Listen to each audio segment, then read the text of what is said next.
Coupes africaines, le Cameroun ne fait passer qu'un seul club sur les 3 représentants de vert ou jaune dans ces compétitions de la CAF. Vous l'avez compris, le Coton Sport de Garoua reste toujours en vie dans la compétition et de bien belle manière. Les autres ont pris la peau d'escampette ou bien ont été relégués au calendrier grec après les oppositions avec les 2 adversaires, que ce soit chez les garçons que chez les dames avec AS Awa et puis WD de Bamenda sorti par un modeste club. On reviendra justement sur cette problématique du Cameroun dans les compétitions africaines. Ça fait plusieurs années qu'on y va et plusieurs années où nous rentrons bredouille. Qu'est-ce que la nouvelle équipe de l'Africa Foot doit mettre en place pour changer la donne? On en parlera dans quelques secondes. Mesdames, Messieurs, bienvenue au débrief de l'actu. On en parle avec nos 2 invités à plateau. Ce sont des journalistes. Taï Trié sur le volet. À ma gauche, Charles Douglas Demba de Radio Balafon avec nous. Bonsoir Charles. Bonsoir Marc, bonsoir à tous les téléspectateurs de Canada International. C'est un réel plaisir d'être parmi vous. Autre invité, lui également, reporter sportif de Griffe de Foot sur Facebook qui traite de l'actualité footballistique au jour le jour. Bonsoir Raphaël Maniaca. Bonsoir Marc, bonsoir à tous les téléspectateurs du canal, notamment ceux qui nous suivent depuis bien longtemps déjà sur l'actu débrief. Ouais, nous avons donc 2 thèmes au menu ce soir pour les près de 50 minutes avec vous en direct sur Canal 2. Le premier thème, Coupes africaines, Coton Sport de Garoua est-il l'arbre qui cache la forêt? Première interrogation. Et puis le deuxième thème, avec l'actualité autour des Lions indomptables du Cameroun qui se regroupent actuellement à Séoul. On aura quelques informations à vous communiquer sur ce stage, mais surtout sur les Lions qui ont disputé des matchs en club ce week-end, ceux qui ont joué ou pas, ceux qui ont performé ou pas. On fera donc le rendre rapidement avec nos amis en plateau qui suivent l'actualité des Lions indomptables de bout en bout sur le territoire national. Courte transition et puis on prend des nouvelles des Interpol à Limbé tout de suite.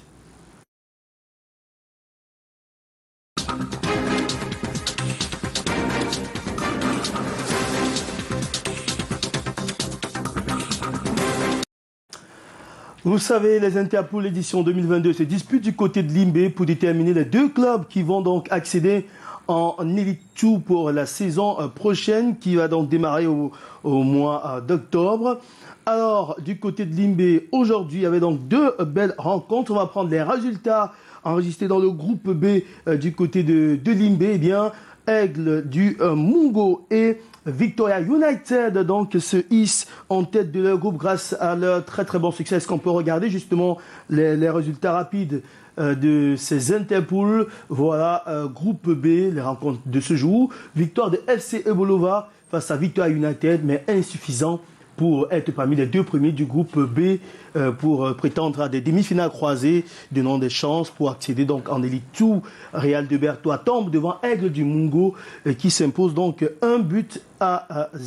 Regardons au classement ce que ça donne rapidement, monsieur. Vous allez donner un commentaire. Charles Douglas Demba, eh bien Aigle du Mungo, le champion du littoral qui fait presque un sans faute avec 10 points sur 12 possibles. Justement, je pense que le match d'entame de la formation de Aigle Royal du Mungo face à la formation de Victoria Opopo, Victoria United, le représentant du Sud-Ouest contre celui de la région du littoral, donnait déjà le ton de ce que ce sera une poule relevée et les 2 équipes clairement se présentaient comme les 2 grands favoris de cette poule-là. Je ne suis vraiment pas du tout surpris de voir Aigle Royal du Mungo à cette position-là, premier après 4 journées, tout simplement parce que c'est une équipe qui a failli être la sensation cette saison, je dis bien cette saison, avec son joli parcours en Coupe du Cameroun.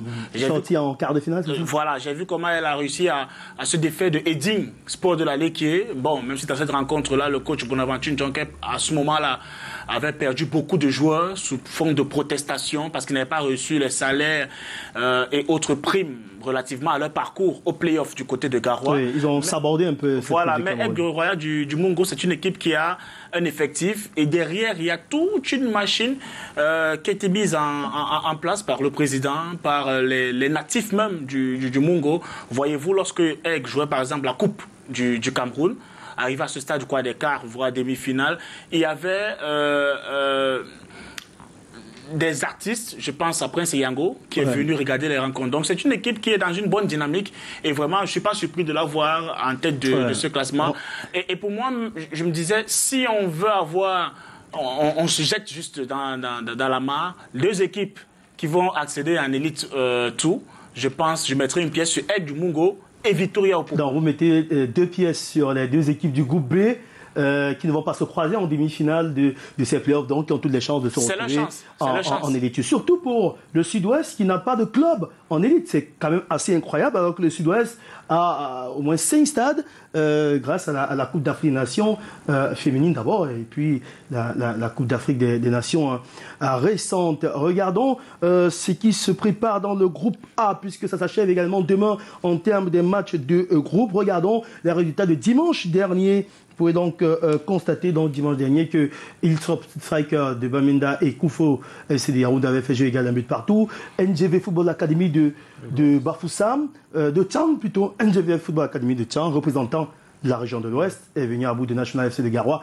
4 buts à 0. Ce jeune club qui est arrivé au play-off seulement 2 jours après avoir gagné ses barrages. Qui se bat malgré la fatigue. Dans la région de l'Ouest, mais qui enchaîne de bons résultats. Regardons le classement avant l'ultime journée dans ce groupe pour la rencontre prévue donc demain. Regardez, NGV est en tête avec 9 points, suivi de Hilltop Striker. NGV est déjà quasi certain de jouer donc les demi-finales des play-offs face au deuxième.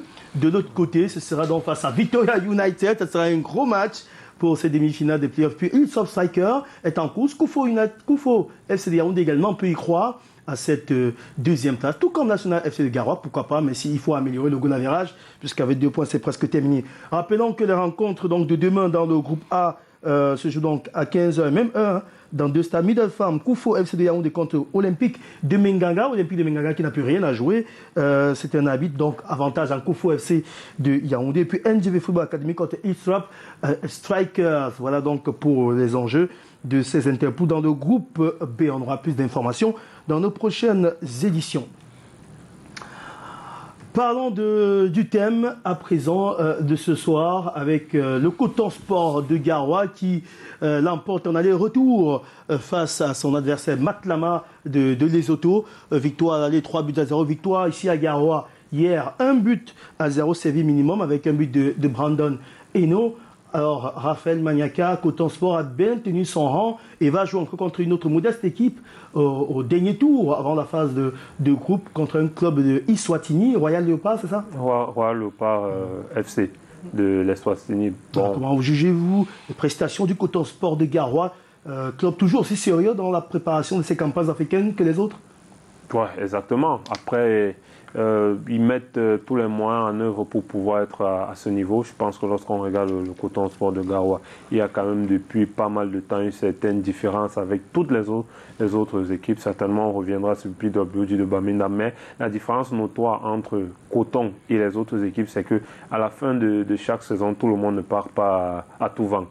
Coton réussit toujours à garder une certaine ossature entre l'équipe qui termine la saison et l'équipe qui va débuter la saison, du moins avec les différents tours préliminaires des compétitions africaines. Si vous prenez par exemple la saison dernière où Coton Sport a évolué contre une équipe du Botswana, ils se sont imposés, une équipe aussi malgache aussi, FC Nouadhibou, qu'ils ont affronté en dernier tour du côté de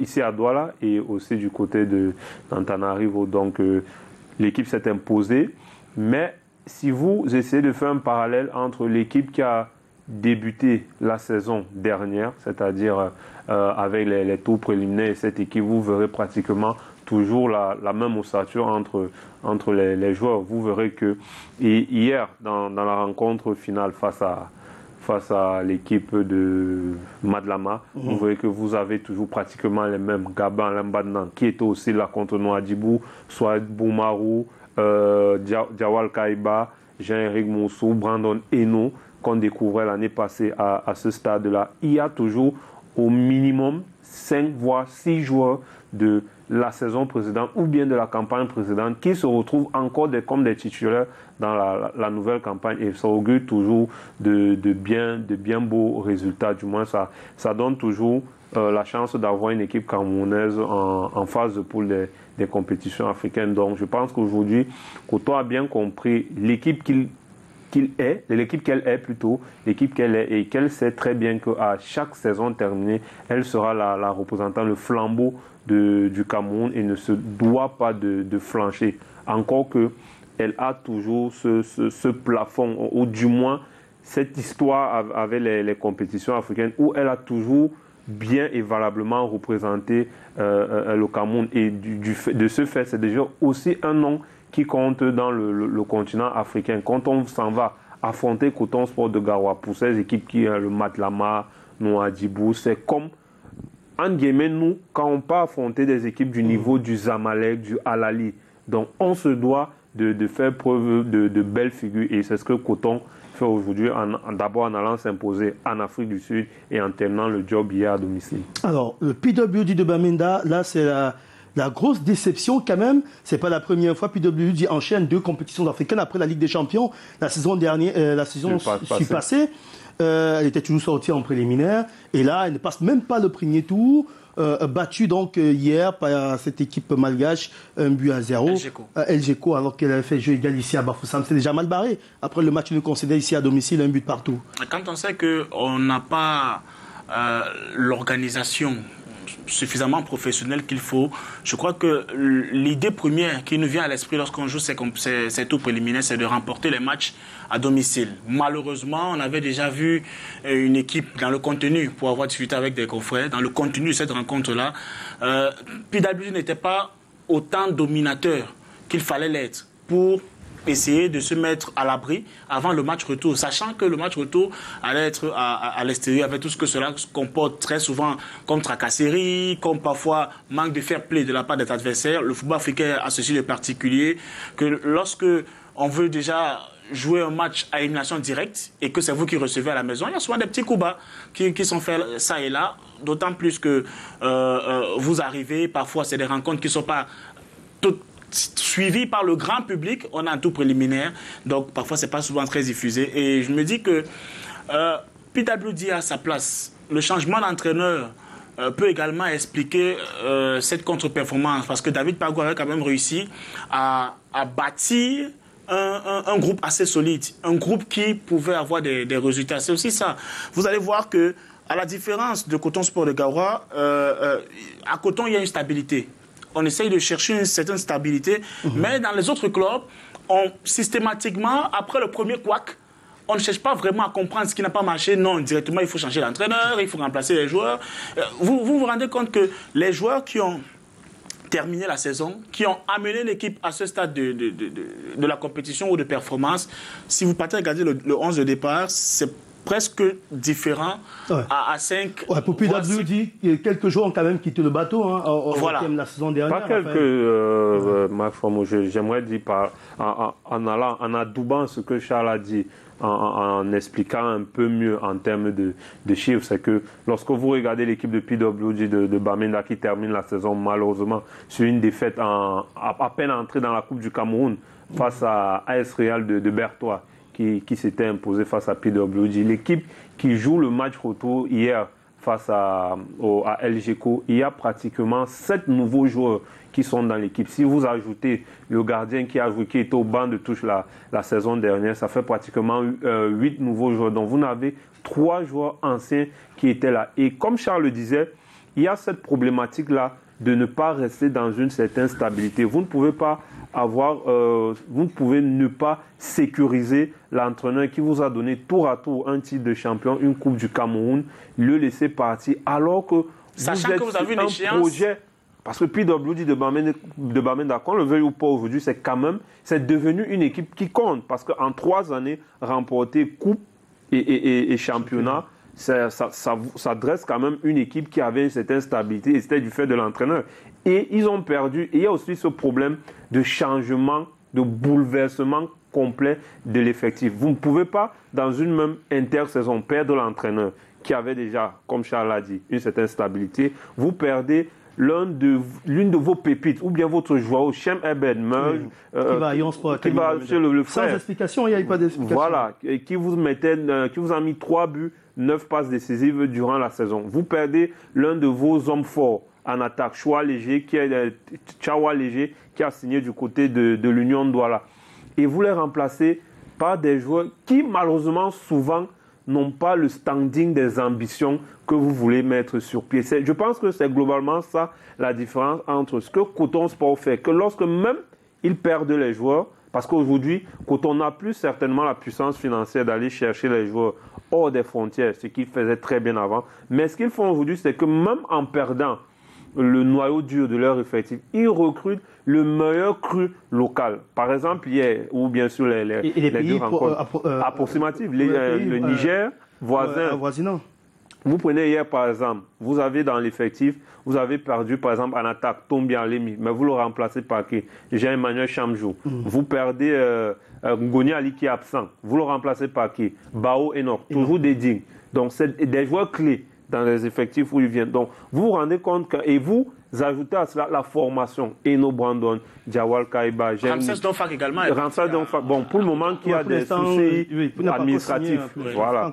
Donc, lorsque vous voyez tout ça, vous comprenez à ce niveau là où Coton va aller. Mais de l'autre côté, vous avez une équipe comme PWD qui a recruté 17 joueurs. Mais dans ces 17 joueurs, vous n'avez pas un joueur qui vous a donné le même rendement que Shem Herbert, c'est-à-dire qui a eu le même aura dans son équipe où il vient. Donc, ça prouve que vous allez dans un éternel recommencement et c'est ce qui touche généralement les autres équipes. Si vous prenez, par exemple, c'est le même cas il y a 2 ans avec tout la même équipe depuis WD. Vous prenez Fauveau l'année dernière, ils perdent toujours de peu. Toujours un but d'écart passé et ils ne font jamais le résultat à l'extérieur parce qu'après, il n'y a pas les joueurs. Mais il y a ces stats qui fait quand même mal.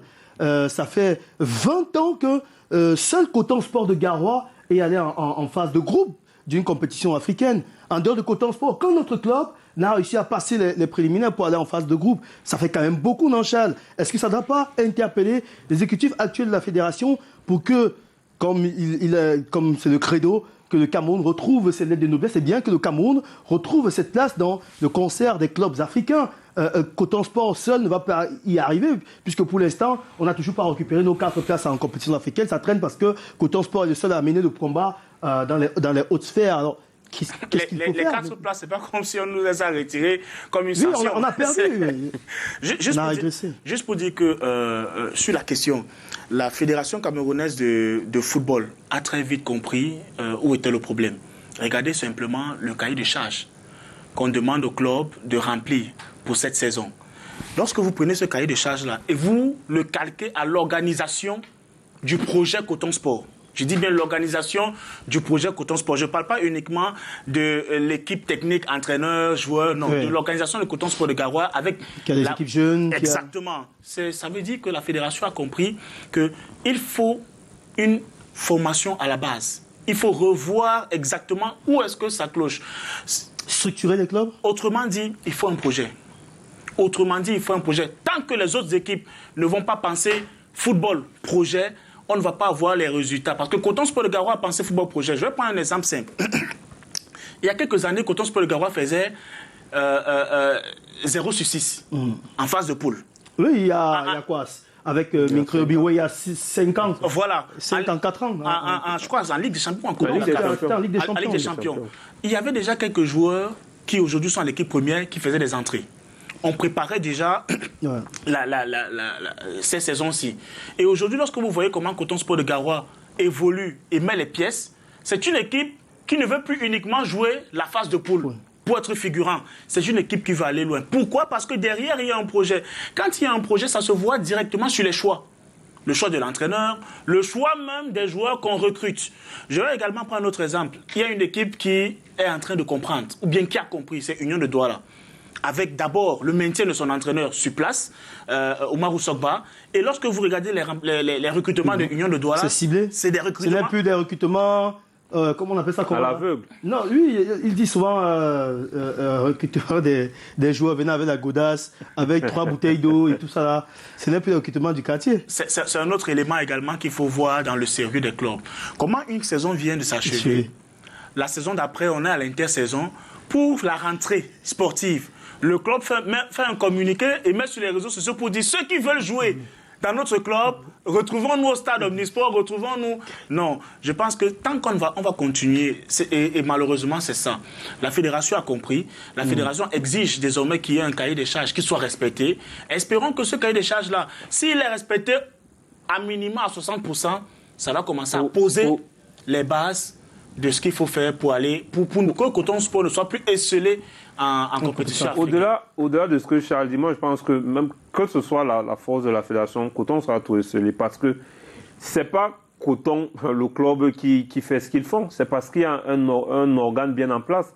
Aussi des personnes derrière qui réfléchissent. Si vous avez Arena qui est parti, après vous avez passé en Wassou, après vous avez un autre qui sortira au fur et à mesure. C'est vrai, c'est du fait de la formation, mais cette formation aussi est bien encadrée. Vous pouvez avoir de la formation, mais il faut la créer. Depuis 2 ans, on ne sort plus, Coton ne veut plus brader, entre guillemets, excusez l'expression. Les jeux, quand je pense à Banga Bidjemé, je crois que Saka va aussi était sorti. Ça n'a pas vraiment tenu la promesse des fleurs. C'est pour dire une chose, c'est qu'aujourd'hui, la place de la formation, elle tient énormément. Mais les autres clubs, moi je pense que la problématique des autres clubs, c'est un recrutement à tout va. Ce n'est pas un recrutement efficient. Vous pouvez recruter même 20 joueurs, mais tant qu'il n'est pas efficient, je vous ai pris par exemple le cas très simple depuis WD Bamenda, qui ont recruté 17 nouveaux joueurs. Dans ces joueurs, vous avez un joueur expérimenté qui est Tabawa, qui connaît le championnat. Ça, c'est le recrutement de Nottingham Forest. Là. Voilà, par exemple. Ou bien de QPR. Il y a des années. Et les résultats, on a vu. Si vous ne faites pas un recrutement ciblé et des joueurs qui répondent à ce que le coach veut, vous aurez toujours des problèmes. Vous avez bien, la dernière fois qu'on a vu, et même pour aller même dans le sens du championnat, même, la dernière fois qu'on a vu une équipe enchaîner 2 belles saisons, remonte à quand? Si vous prenez depuis le Covid, il n'y a que Coton qui s'est stabilisé avec le Canon. Mais le reste, ça change. Vous avez par exemple une équipe qui a fait une très belle saison. Un peu PWD, parce que David Oui, PWD, oui. Vous avez un peu Edding Sport. On espère par exemple que Edding Sport. Qui a perdu ses grands joueurs. Voilà. Est-ce qu'ils feront la même saison? Vous avez les As de Douala qui ont perdu leur coach, qui ont perdu leur défenseur, qui ont perdu Béo Bateau. Et qui ont perdu énormément. Est-ce qu'ils feront la même saison? Donc, la problématique déjà est la continuité dans les performances. Oui. Tant qu'on n'aura pas ça, il y a aussi la puissance financière aussi des équipes. Savoir attirer également les meilleurs crus des pays avoisinants. Comme Coton Sport réussit à aller piocher au Tchad, des petits internationaux, au Niger et autres. Les autres clubs qui sont ici n'arrivent pas à pêcher également peut-être en Guinée, au Gabon. Ou en RDC parfois. Est-ce qu'il y a aussi le problème de puissance financière? Aider ces clubs à pouvoir être mieux armés pour ces compétitions africaines. C'est une belle hypothèse parce que vous pouvez aller rechercher le meilleur joueur de ce côté-là. Mais il y a aussi le regard. Est-ce qu'au sein de ces effectifs, il y a le dénicheur de talent? À l'instar de Coton, comment Coton réussit tout le temps à avoir ces meilleurs joueurs-là? C'est parce qu'il y a quelqu'un qui a le nez creux. Ce n'est pas le recrutement à tout va ou le recrutement de bouche à oreille ou prends mon joueur, il est bon. Non. C'est que c'est un recrutement, on a regardé, on a observé. Parce que la preuve, c'est que Coton, avant de recruter un joueur, dans le championnat, a déjà toutes les informations qu'il faut sur le joueur à recruter. On prend l'exemple, Coton ne fait pas le hasard en recrutant il y a 2 saisons aujourd'hui la charnière Banga et Tamé. C'est parce qu'à Colombe, l'année Covid, où Colombe était pratiquement l'un des leaders de ce championnat, il y a Banga de ce côté-là. Vous aviez Tamé du côté de Bamboutos et ainsi de suite. Donc ce n'est pas du recrutement au hasard. Et c'est ce qu'aujourd'hui, ces clubs aussi doivent pouvoir avoir. Quelqu'un qui, aujourd'hui, comme on dit, un directeur sportif vrai. Pas les directeurs sportifs qui rôdent là dans les quartiers, vous prenez des vols dans les championnats de vacances, des vols, c'est souvent qui peuvent étaler de leur prouesse, mais il faut que ce soit vraiment l'œil du scout, afin que ces équipes-là soient mieux. Aujourd'hui, la configuration est telle qu'un joueur il sait qu'à la fin d'une saison, je peux quitter la 3e division, la ligue régionale, et aller jouer en première division l'année prochaine. Je vous prends l'exemple, vous parlez de ça. Par exemple, vous avez parlé de Aigle Royal du Mungo. Vous avez au niveau de Aigle Royal du Mungo l'attaquant Maurice Biboum qui a déjà signé du côté des Astres de Douala, mais qui termine la saison du côté des Interpools. Ça peut aussi être un recrutement, bien calculé, bien ciblé. Parce qu'on l'a vu à l'œuvre. On a vu le parcours de Aigle en Coupe du Cameroun. Et en division régionale aussi. Quand je parlais de projet Marc, je crois que dans le projet, et Raphaël le disait, qui supervise ces joueurs? Comment est-ce qu'on fait pour recruter un joueur? Si le club ne le fait pas, on ne va pas revenir sur l'aspect financier, on en a déjà parlé dans le cadre de ce programme Marc, où les clubs attendent uniquement les subventions ou alors la vente d'un joueur, mais ne font rien absolument rien pour chercher d'autres sources de revenus qui pourraient aider le club sur X ou Y, les déplacements, peut-être des partenariats avec les agences de voyage et autres. C'est tout un projet. Il faut réfléchir, il faut voir loin, il faut voir comment rentabiliser la structure qu'est le club. Ce n'est pas seulement, on ne peut pas avoir un club et dire on attend uniquement les subventions ou bien quand on va vouloir vendre le joueur. Et même si vous voulez vendre un joueur, on le voit où? Il joue comment? Est-ce que le club a une page Facebook? Est-ce que le club a une page YouTube? Est-ce que les statistiques des joueurs sont... La preuve de tout cela, c'est aujourd'hui, lorsqu'on regarde, on prend un club peut-être que beaucoup d'entre nous suivent et nos téléspectateurs, c'est l'Olympique Lyonnais. Il y a quelques années, aujourd'hui, l'Olympique Lyonnais, lorsqu'il voulait contrôler le stade, qu'est-ce que Jean-Michel Aulas faisait? C'est qu'il disait juste que la priorité, c'est la qualification pour la Ligue des Champions, mais on fera avec le cru du centre de formation. On a eu Tolisso, on a eu Lacazette, qui sont sortis du centre de formation. On a encore aujourd'hui Maxence Kakra, on a Oussem Aouar. Il a à un moment donné dit... Clinton n'avait pas arachevé sa formation. Exactement. Voilà, et ça entre toujours dans ce système-là. À un moment donné, pour faire entrer de l'argent, il faut promouvoir votre formation. Et il faut avoir un encadreur qui sache allier formation et expérience. Tant que vous ne l'avez pas, vous allez toujours être un peu embryonnaire.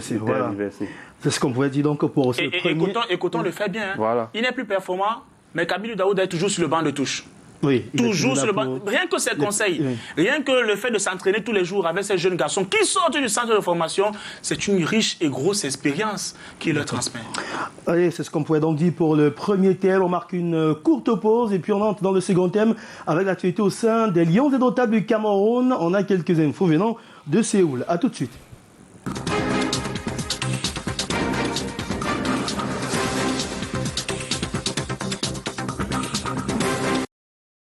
Vous suivez le débrief de l'actu. Nous sommes ensemble jusqu'à 19h40.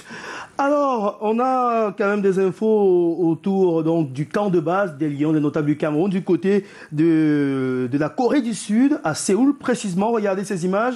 C'est donc l'hôtel où les Lions Indomptables sont en train d'entrer en stage depuis ce matin. Ça s'appelle dans le Suisse Grand Hôtel de Séoul. C'est le siège donc choisi pour loger dans les Lions Indomptables par l'équipe organisatrice donc de ces matchs amicaux du côté de l'Asie, du côté de la Corée du Sud. Eh bien, les Lions Indomptables sont donc logés au Suisse Grand Hôtel de Séoul, un hôtel 5 étoiles où la plus petite chambre coûte 50 000 francs CFA minimum. La chambre la moins luxueuse. 50 000, 5 étoiles. La nuitée. Oui, la nuitée. Bon, on n'est pas encore, même jusque-là, je ne pense pas qu'on soit déjà dans les standards du Qatar. Mais la fédération a estimé que ce tournoi était un bon tournoi de rodage. Maintenant, moi personnellement, je pense qu'on aurait tôt fait et mieux fait de trouver d'autres sparring partners pour pouvoir élever encore un peu plus le niveau de cette équipe du Cameroun. Mais moi, personnellement, comme je l'ai dit, on va la jauger vraiment contre la Corée du Sud, qui a aussi une très très belle équipe à présenter. On va y aller en profondeur, Charles. N'allons pas vite. Voilà l'image en diurne, si on peut dire ainsi, en journée, l'image en nocturne de ce camp de base, puisque actuellement il fait jour du côté de Séoul, décalage horaire oblige. De ce côté-là, eh bien, pour l'instant, on essaye d'avoir donc les infos auprès de l'encadrement technique des Lions Indomptables du Cameroun. Pour l'instant, vous êtes permis de regarder sur vos téléphones, sur les comptes de la fédération, s'il y a déjà une information qui tombe, parce que c'est exactement ce qui a été dit à la conférence de presse de Rigobert Song, que les informations ne vont plus tomber directement sur Facebook ou sur WhatsApp, mais sur les comptes de la fédération, donc le site internet. D'abord en priorité, puis les comptes officiels de la fédération, FECAFOOT sur Facebook et FECAFOOT officiel sur Twitter. Donc, par exemple, on peut regarder s'il y a déjà des premières images. Peut-être qu'ils se sont rendus compte qu'ils ont seulement 300 000 followers. Bon, ça peut être également une autre stratégie pour continuer à suivre cette équipe.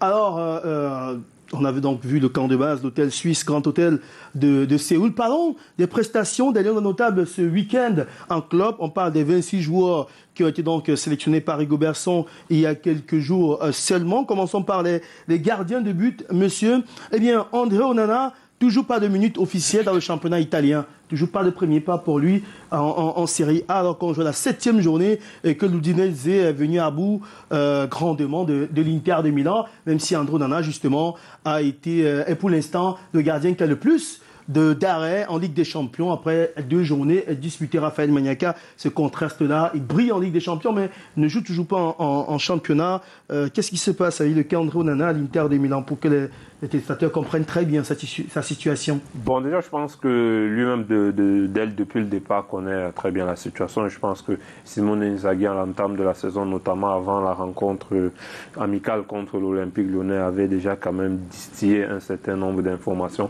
par rapport à la gestion de ces 2 gardiens, tant les 2 sont performants. Je crois que lorsqu'un club comme l'Inter de Milan ou bien comme tout club achète un joueur pour 5 saisons, généralement ça veut dire que voilà, le joueur, la première saison peut être celle de l'apprentissage, surtout un jeune joueur. Mais après, André Onana, il a quand même roulé sa bourse en Europe, il sait déjà comment se comporter dans les buts, que ce soit dans un club comme l'Ajax ou dans celui de l'Inter. Mais je pense que l'idée déjà c'était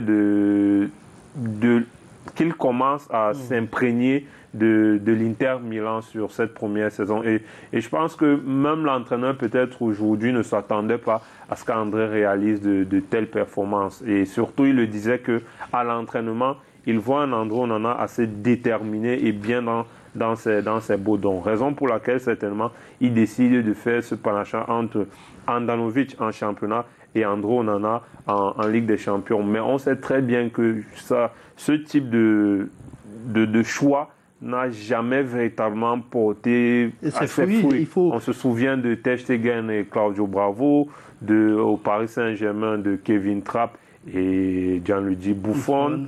Donc ça pose toujours problème parce que voilà, il n'y a pas une certaine hiérarchie qui se dégage. Parce pourtant, il a tranché, non, le code de l'Inter. Il a dit en début de saison qu'Handanovic était le numéro 1, André Onana le numéro 2. Malheureusement, souvent, mais quand on voit comme ça part, c'est comme si il est en train de donner du temps de jeu en coupe à Onana et le championnat à Handanovic. Et attention, parce que beaucoup de voix s'élèvent en Italie. Vous aviez d'abord, avant la titularisation lors du premier match, vous aviez beaucoup de voix en Italie déjà qui s'élevaient pour dire que non, attention, nous on aimerait bien voir André Onana parce que ce qu'on voit aujourd'hui d'Handanovic n'est pas assez satisfaisant pour un club comme l'Inter de Milan qui veut regagner le Scudetto. Et ils ont certainement été, lorsqu'ils ont eu l'opportunité de voir la rencontre face au Bayern Munich où André Onana véritablement a été irréprochable sur pas mal d'actions, notamment avec ses 10 arrêts.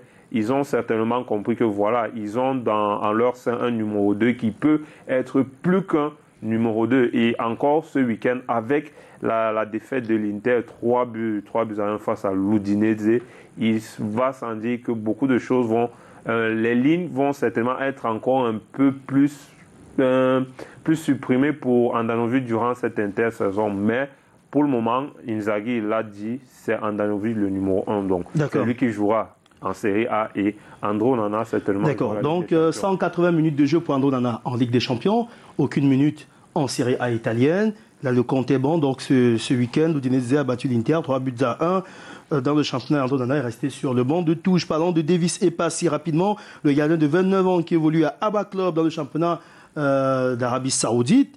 Abba Club recevait donc Al-Feiha ce week-end. Match nul, 1 but partout. Eh bien, il a tenu son rang, 4e match d'affilée en 4 journées dans le championnat pour Davis Epassi, qui a encaissé 6 buts. Déjà depuis le début de la saison. Bon, on va dire l'équipe a été c'est l'un des rares cette saison qui a fait le transfert et qui a su gérer salaire et temps de jeu. C'est vraiment l'un des rares. Mais je crois que sur les cas des 2 gardiens camerounais, puisque c'est clairement la hiérarchie que Rigobert Song-Bahanac a établie au point de presse il y a une semaine jour pour jour, il y a du temps de jeu. On était un peu inquiet pour André Onana, mais vu qu'il s'entraîne, et ses performances en Ligue des Champions montrent qu'il est en forme, je crois que c'est de bon augure pour la Coupe du Monde. D'accord. Le 3e gardien chez les Lions de Nantal, sélectionné donc, qui entre en stage, le jeune gardien de Marseille de 19 ans, Simon Ngapouane-Bouanbou, qui jusqu'ici n'a joué aucune minute officielle, que ce soit avec l'équipe première de Marseille, puisqu'il est 3e gardien, ni avec l'équipe réserve l'équipe avec laquelle il jouait la saison dernière en National 3. Et bien jusqu'à présent, toujours pas de minutes de jeu, que ce soit en championnat, après 8 journées en Ligue 1, que ce soit à la réserve, après 3 journées en National 3 en France. Marseille a fait Martin-la-Varenne, un but partout, l'OM classé deuxième. On parle de défenseurs à présent. Collins Faye, le latéral droit de 30 ans évoluant à Al-Taï Aïl du côté de l'Arabie Saoudite également. 4e journée, eh bien Al-Taï a reçu Al-Fateh, victoire 1-0. Et puis le latéral droit était donc titulaire pour la 4e fois de la saison. Il a joué toutes les minutes, il a encore joué 90 minutes ce week-end, couronné par un carton jaune. L'activité de Collins Faye, ça ne vous surprend pas, Raphaël Maniaca, toujours titulaire depuis son arrivée dans son nouveau club. Bon, je pense que Collins Faye, il fait le job, comme souvent. C'est un bonhomme qui ne lésine pas sur les tâches défensives. Et aujourd'hui, on le connaît même un peu plus offensif. Il nous a montré durant la Coupe d'Afrique des Nations une palette qu'on ne lui connaissait pas, c'est la qualité de centre. Et même face à l'Algérie, à Blida, je crois que c'est lui qui déclenche le centre, qui enchaîne tout pour le Cameroun. Donc, après avoir essuyé des terribles critiques. Exactement. Et justement, en parlant de critiques, c'est un joueur qui a su bien encaisser la critique parce qu'il s'est remis au travail. Ouais. Et comme je le dis, c'est après ces critiques-là qu'on a vu justement ces qualités de centre qu'on ne lui connaissait véritablement pas. Bon, Donc, il a travaillé. Ouais. Ça montre qu'on peut critiquer un joueur ne parle pas et il se met plutôt au travail. Voilà. Il répond sur le terrain. Alors, son autre coéquipier du même poste, Olivier Mbaizo, de Philadelphia Union en MLS, c'est aux États-Unis, joue avec son club donc le week-end face à Atlanta United, match nul, 0 but partout. Il a joué 77 minutes, remplacé donc après la 117e minute de jeu.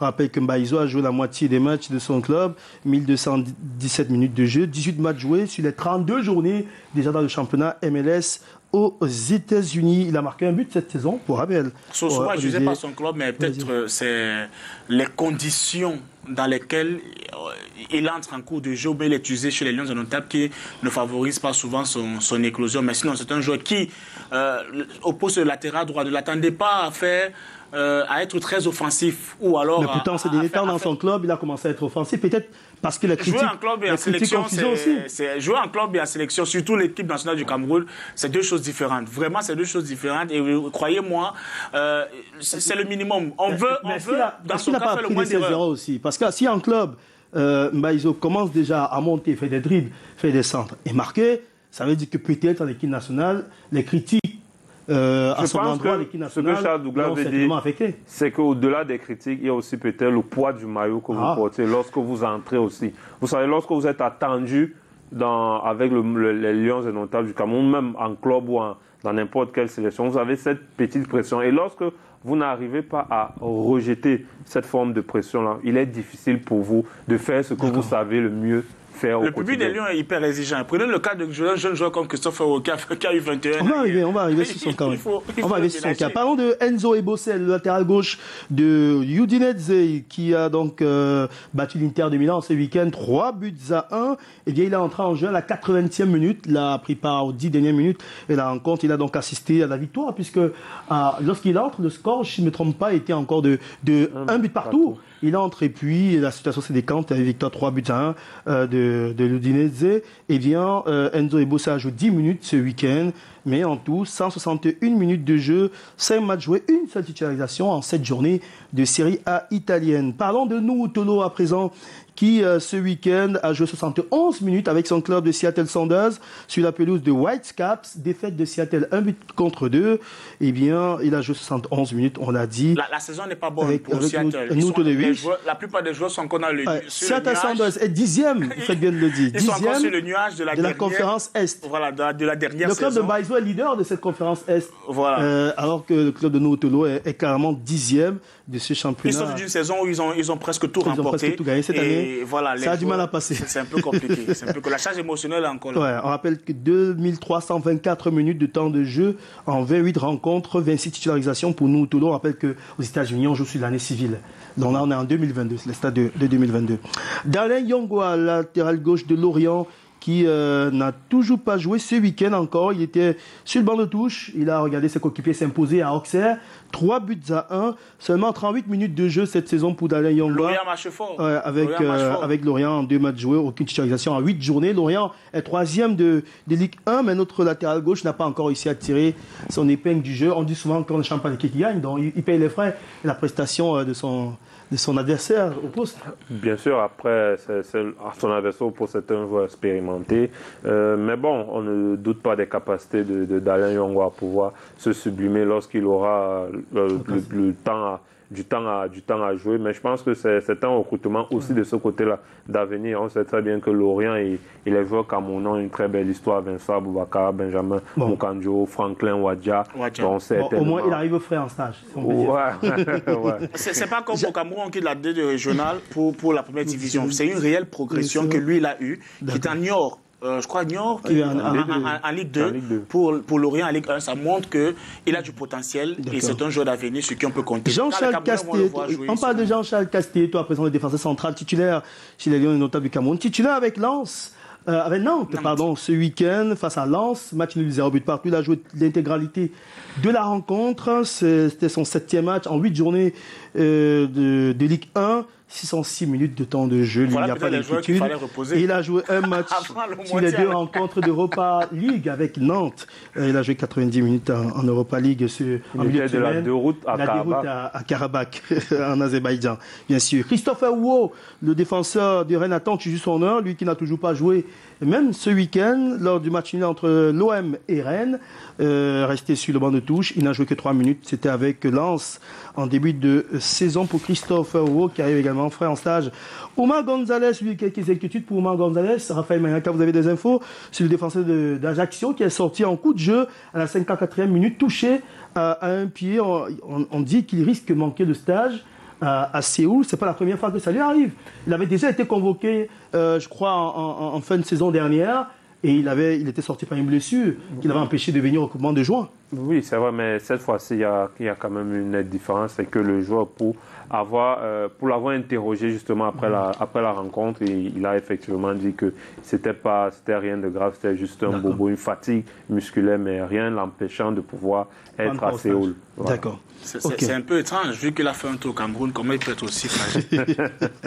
Et puis, dernier défenseur de la liste de Rigobert, Nicolas Nkoulou Doubena, qui est resté sur le banc ce week-end avec son club Aris Thessalonique. Victoire de l'Aris, 2-1 sur l'Olympiakos de Koundé Malone, qui lui était absent des fiches, pas suspendu, puisqu'il n'a qu'un seul carton jaune dans le championnat. Mais il était absent des listes. Mais il joue beaucoup plus en Coupe européenne. En Europa League où il est titulaire, mais en championnat, ce n'est pas le cas, puisqu'en championnat, il n'a joué qu'un seul match, 19 minutes, ça c'est Nkoulou, pardon, Nicolas Nkoulou, 19 minutes de jeu il y a 2 semaines. Un seul match, il a été 4 fois remplaçant en 5 journées du championnat grec pour l'instant, donc Nicolas Nkoulou arrive en stage. Qu'il est frais et qu'il jouera contre l'Ouzbékistan. Va jouer contre l'Ouzbékistan et la Corée du Sud. Parce que moi personnellement, je suis inquiet sur son état de forme, pas sur le talent du joueur. Ça se discute pas.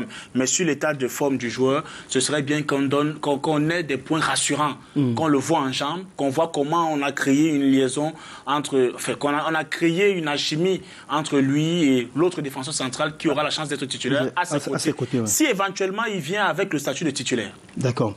Les Rigobert et l'équipe, le staff technique jugera dans son niveau physique pour savoir s'il est compétitif pour jouer dans toute une rencontre, ce qui n'est pas encore le cas avec l'Aris Salonique dans son club. Allez, on parle des milieux de terrain rapidement, puisqu'on a encore 5 minutes avec vous en direct. Allez, Koundé Malone, qui n'a donc pas joué, on le disait, avec l'Olympiakos, il n'était pas en liste lors de la défaite de son club à Aris Salonique, 1-2. Koundé Malone, on l'a dit, il n'a joué que 2 matchs en championnat de Grèce, 99 minutes de temps de jeu, et puis il est plutôt titulaire en Europa League, où il a joué 6 rencontres, 5 fois comme titulaire. 518 minutes de temps de jeu. Il a également joué les qualifications de la Ligue des Champions à l'Olympiakos. Il avait joué 27 minutes. Jean Onana, ce week-end, il était remplaçant. Eh bien, c'est la galère pour les milieux de terrain, c'est que vous faites la remarque. Commencez à compter. Koundé Malone, absent ce week-end. Autre milieu de terrain, Jean Onana, qui était remplaçant toute la rencontre entre Nantes et Lens. Il n'a joué que 19 minutes avec Lens pour le moment. Il avait déjà joué 126 avec Bordeaux en Ligue 2, on le rappelle. Georges Mondiek, qui lui a joué tous les matchs avec son club dans le championnat chypriote. 4 journées, 4 matchs joués, 4 titularisations, 360 minutes de jeu, donc il a goûté à toutes les minutes de jeu avec son club Nea Salamis, qui a fait match nul ce week-end contre l'Apollon Limassol, un but partout. Martin Ola, lui, commence à régresser. Il était remplaçant ce week-end sur la pelouse de la Fiorentina avec son club, le Hellas Vérone, qui a été battu 0 but contre 2 donc par la Viola. Eh bien, Martin Ola commence à regarder les matchs un peu de loin ces derniers temps, alors qu'il avait débuté la saison en trombe. Il a 233 minutes de temps de jeu en championnat, en 5 matchs, 3 titularisations, 2 cartons jaunes après 7 journées de Série A italienne. Gaël Ondoa, lui, c'est un peu difficile avec Hanovre cette saison, championnat allemand de 2e division. Il n'a joué que 50 minutes et on se pose des questions. Qu'est-ce qui se passe avec Gaël Ondoa? On annonce qu'il est blessé ou pas, mais il n'a pas joué ce week-end avec Hanovre. Ouais, il n'a pas joué depuis le 9 août. La raison est simple. Il a des soucis avec son club. Il voulait partir? Avec les dirigeants du club. Les dirigeants voulaient qu'il parte. Voilà, les dirigeants voulaient qu'il parte parce que derrière, ça devait raflouer un tout petit peu les caisses du club, mais le joueur voulait rester pour ne pas avoir une année perturbée. Ouais, avec la Coupe du Monde. Exactement, parce qu'arriver dans un nouveau club, commencer à se battre pour être titulaire, ça ne donne pas de garantie, surtout que vous arrivez dans un groupe qui se connaît bien, l'entraîneur qui a ses joueurs, entre autres, à moins que c'est un entraîneur qui vous veut absolument, ce qui n'était pas le cas sur les propositions qu'il avait. Donc, il a fait le choix de la stabilité. Aujourd'hui, ça lui coûte ce que ça lui coûte. La vraie ou fausse blessure, croyez-moi, ce n'était pas une blessure. C'était une pure invention du club qui, malheureusement, voilà, le joueur est apte à jouer avec les Lions. Je crois qu'on va... On le verra donc en stage. Parce qu'on s'inquiétait, il n'a que 50 minutes, une seule titularisation, 2 matchs joués dans le championnat de 2e division. En Bundesliga, eh bien, son club se porte bien. Hanovre a battu Sandhausen 3 buts à 2 et est 4e de Bundesliga 2. Olivier Ncham, lui, en Angleterre, en Championship, la 2e division anglaise, eh bien, est resté sur le banc de touche ce week-end, remplaçant. Victoire de Swansea 3 buts à 0 sur Hull City. Swansea se porte très mal. Swansea est 16e et lui a joué 8 matchs. Quand même, en championnat, 4 comme titulaire, 1 but inscrit, 383 minutes de temps de jeu, 29 minutes en League Cup avec Swansea, mais ce week-end, il a été laissé au repos. C'est peut-être le choix de l'entraîneur. Il arrive en stage, il était un peu frais. Samuel Ungwed, lui, c'est un peu compliqué pour lui. Il était absent ce week-end avec son club Mechelen, ou Malines, si vous voulez, face à Louvain, 0 but partout, score final. Il a joué 6 matchs de championnat, 2 comme titulaire, 224 minutes de temps de jeu. Pour le moment, en ce début de saison, un carton jaune. Il a été 5 fois remplaçant, puisqu'on joue la 9e journée en Jupiler League pour Samuel Ungwed.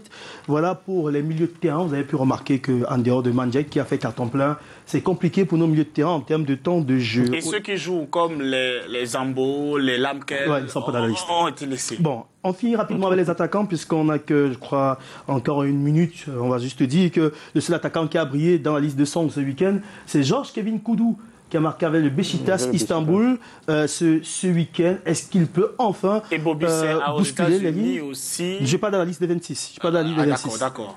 C'est le seul qui a marqué. Ni Aboubacar, ni Moumi, ni Kaltoko n'ont marqué ce week-end, ni Brian Bemo. Seul Nkoudou a marqué ce week-end. Est-ce qu'il peut enfin bousculer la hiérarchie? Est-ce qu'il y a des places à prendre en attaque rapidement pour sortir? Oui, je pense qu'il y a toujours des places à prendre. Aux côtés de Vincent Aboubacar, de Toko Kambi, qu'on juge peut-être indéboulonnable. Est-ce que c'est le poste de Moumi qui est un peu guetté sur le Choupo-Moting? L'un ou l'autre, je pense que Georges Kevin Koudou, il a des qualités, c'est-à-dire des qualités de percussion, des qualités pour entrer en termes de faux pieds. Il a ces qualités-là et c'est des qualités aujourd'hui qu'on n'a pas sur les 2 côtés, parce que Kaltoko Kambi, il est d'un côté là-bas. Mais après, il faut aussi regarder dans le positionnement défensif. Est-ce qu'il pourrait aider, tout comme le fait Mouminga en ce sens-là? Tout dépendra de comment le sélectionneur voudra animer son équipe. Parce que c'est le travail que Moumi et que Kambi abattent. Lorsqu'ils sont en sélection nationale, maintenant on pourra le garder, comme il a dit, en joueur qui rentre. Mais une chose est sûre, Marc, l'attaque du Cameroun a une belle gueule. Vincent Aboubacar, Brian Bemo, Koudou, Toko Kambi, je crois qu'il y a de la matière. Bon, pour l'instant, toujours rien de neuf au niveau de la sélection sur ses comptes officiels, que ce soit sur le site internet, par rapport au recoupement des Lions indomptables du Cameroun. On espère avoir les infos d'ici demain. Suivez le journal des sports à 8h, donc Canal Matin, pour avoir les infos de la tanière, les arrivées des joueurs. Merci à tous de nous avoir suivis ce soir. On se donne rendez-vous vendredi. Tout de suite sur Canal 2 International.